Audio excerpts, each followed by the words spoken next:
Yes Vijay yes ఇక విజయ్ ఇంటికి త్రిష వచ్చిందనేటువంటి సమాచారం కూడా ఉంది.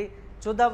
మనం ఎక్స్క్లూజివ్గా మనం చూస్తున్నాం. విజయ్ ఇంటికి త్రిష చేరుకున్నారు. అంటే కీలకంగా అంటే నేను చేసినటువంటి ట్వీట్ మా సీజన్ మొదలవబోతోంది అనేది త్రిష చేసినటువంటి ట్వీట్ సారాంశం.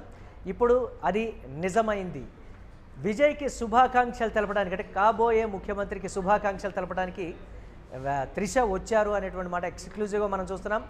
తమిళ రాజకీయాల్లో త్రిష ఏ విధంగా సెంటర్ ఆఫ్ అట్రాక్షన్ అయ్యారో చూసాం మనం. తమిళ రాజకీయాల్లో త్రిష పేరు మారుమ్రోగిపోయినటువంటి పరిస్థితి. అమిత్ షాతో త్రిష చర్చలు జరిపారు అనేటువంటి ఒక సంచలన వార్త కూడా గతంలో మనం చూసాం.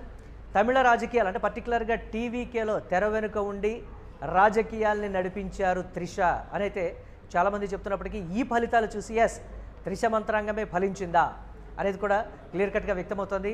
తమిళ రాజకీయాలు ఈసారి కీలక మలుపు తిరిగాయనే చెప్పాలి. మొదటిసారి పార్టీ స్థాపించడం, ఈ నేపథ్యంలో అధికారంలోకి రావడం అనేది మామూలు విషయం కాదు. ఇక మనం ఒక్కసారి విజయం విషయంలో తమిళనాట కీ ఫ్యాక్టర్స్ని ఒకసారి చూసేటువంటి ప్రయత్నం చేద్దాం.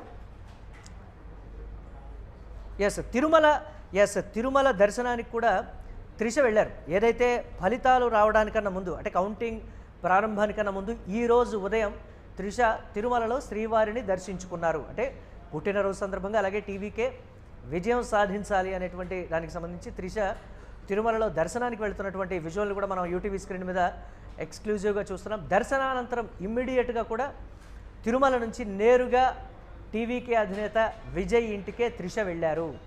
దారి వెంట కూడా ఈ ఫలితాల్ని ఆమె చూడటం, చాలా సంతోషించడం. ఈ నేపథ్యంలో విజయ్ ఇంటికి వెళ్ళి అక్కడ విజయ్కి శుభాకాంక్షలు చెప్పడం, మీ కష్టం ఫలించింది అని గత నుంచి కూడా త్రిష చెప్పుకుంటూ వస్తుంది. ఇక మనం ఒకసారి పీపుల్స్ పల్స్ దిలీప్ రెడ్డి గారు వారు అందుబాటులో ఉన్నారు. ఒకసారి వారితో కూడా మాట్లాడదాం.